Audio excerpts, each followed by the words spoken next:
want to do everything they can to have the long hand of government and now the long hand of business reach into a woman's body and make healthcare decisions for her. Either presidential overreach has reached new heights, or lows, depending on your perspective, or there is a chief executive seriously seeking to break the crushing logjam in Congress and actually try to get things done in Washington, D.C. Think about that for a moment. Something actually getting done in Washington. Yes, Dorothy, we believe it is possible in our lifetime. We have that and so much more as we welcome in veteran political commentator Dick Morris to Midpoint. Dick, we have an awful lot to catch up on today, my friend. Welcome in. Good to see you again.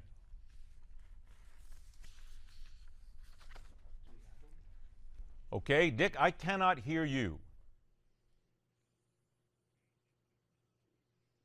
Oh, it's good to be here, Ed. I'm sorry. Am I... Hello, hello? I just needed to make sure, because if we're going to talk, I got to make sure that we can hear each other. I've never been good at hand signals. Dick, can you hear me okay? I can hear you fine. There we go. Yes. All right, let's go ahead and get started here. Yes, I can. The president says the failure of House Republicans to pass a darn bill is bad for our security, bad for economy, bad for our future. He says he will take executive action on immigration. Your first reaction in what I think was probably something that we all expected.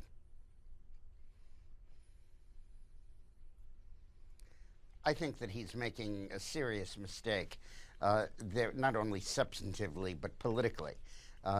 There is a overwhelming consensus in the country, 59 to 36 in the latest Gallup poll, that this flood of children trying to come into the United States is directly because of Obama's lightening up on deportation and, in effect, dangling amnesty.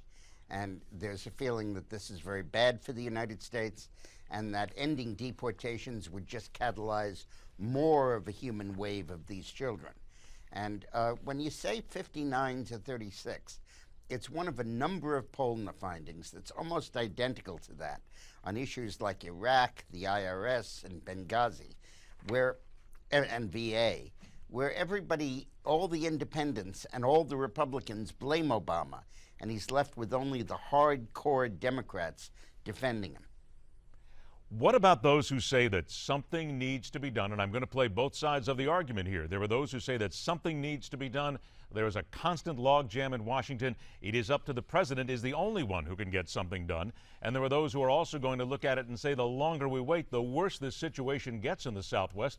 And there simply is no stopping of what many call a national security issue. Well, I think everybody understands that the more we move toward amnesty and the more we stop deportations, the more we are inviting millions of people, in particular young children, to come to the United States at great personal risk.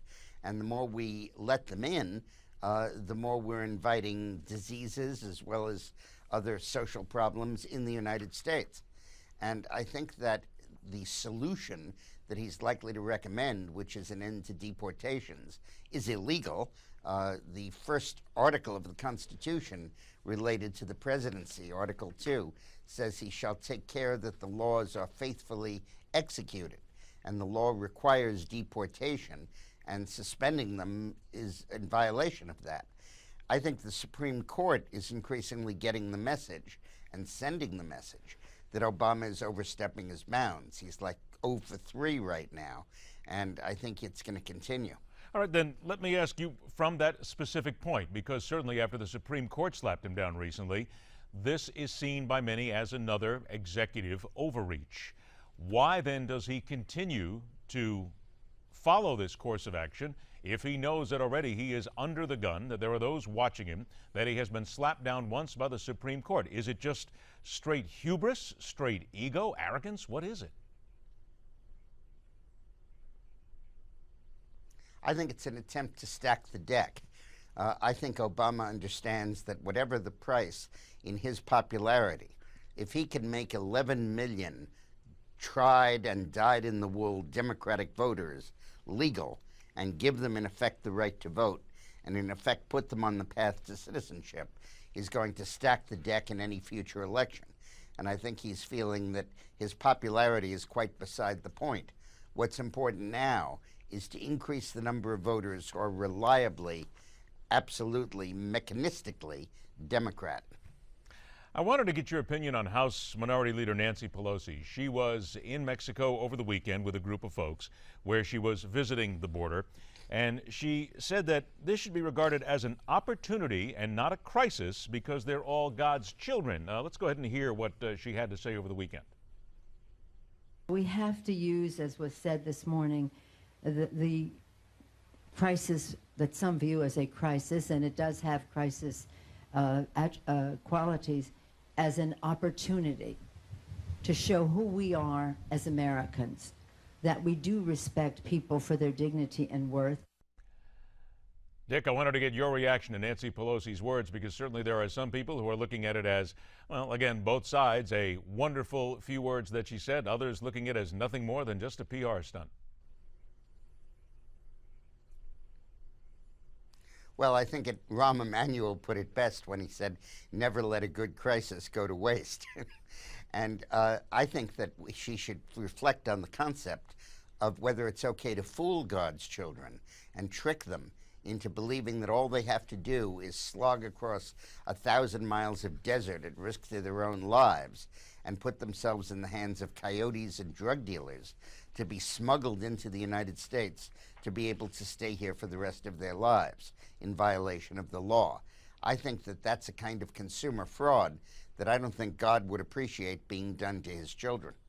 Let's talk about more what the president has done in the last couple of days, in the last 24 hours actually, with regard to Iraq. He is sending up to 200 more troops to Iraq, and I quote, the purpose of protecting U.S. citizens and property if necessary and are equipped for combat. Dick, there are those people who remember something called Vietnam. Of course, I know I'm going back a long time, but you can go to any current wars as well and conflicts, if you will. There is that mission creep issue because we're a few more, a few more, and a few more, and a few more. Does this strike you then as simply just not knowing what's necessary or doing the prudent thing?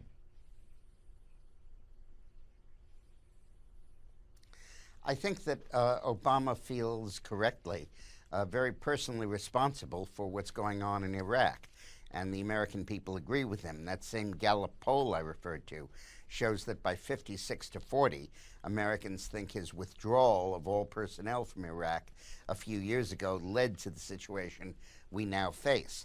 And he does not want to be responsible for a caliphate, a radical terrorist-sponsoring state to be formed where Iraq and Syria now are. The problem is that, as everybody knows, 200 troops are not going to be enough to do it.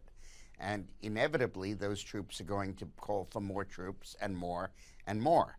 And it'll become clear that the seminal promise on which he was elected, which was to end the war in Iraq, a war he opposed from the very beginning, will be undone by his own actions. Had he listened to John McCain, and had he left a residual force there of 10 or 12,000 men and women, just like we have in South Korea, just like we have in Germany, just like we have had until recently in Bosnia, the peace would have been kept.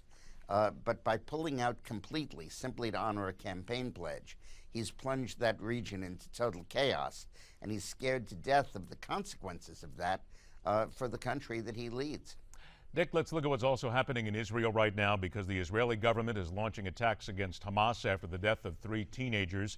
It has that flashpoint possibility once again. Certainly the Middle East is the most unsettled place on the planet these days. What is your opinion then of what the president and his administration might be looking at, how they are viewing this? Because, of course, Israel is possibly the closest ally for America, so sooner or later there will have to be some sort of American involvement at some level. This may draw us in somewhere else. Well, I think the president is hoping the Israelis stop and is fearful that they might invade Gaza or occupy more of the West Bank, or at least firm up their occupation there, perhaps even go into Lebanon against Hezbollah. I think that we have to realize one fundamental thing about the Middle East, Ed. If the Arabs put down their guns, there will be no more war. And if Israel puts down its guns, there will be no more Israel. And you couldn't ask for a more blatant example than kidnapping 3 teenagers and murdering them in cold blood without any motive other than terrorism. And the problem Netanyahu has in the peace process is you can't clap with one hand. You can't shake with one hand. You need a peace partner. And Hamas, which is now officially part of the government of the Palestinian Authority, no longer a sect and extremist group, but an integral part of the government, is demonstrating once again its total lack of desire for peace. You can have peace if both sides want it, but not if only one side does.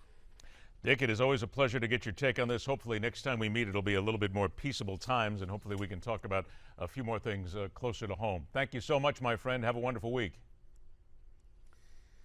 Okay, thank you. All right, Dick Morris joining us here on Midpoint. And of course, we always ask you what your opinion is. There are so many things that we have covered here today with regard to what's happening in Israel, certainly the president and executive action, which is something that we need to focus on because this has all of Washington talking today.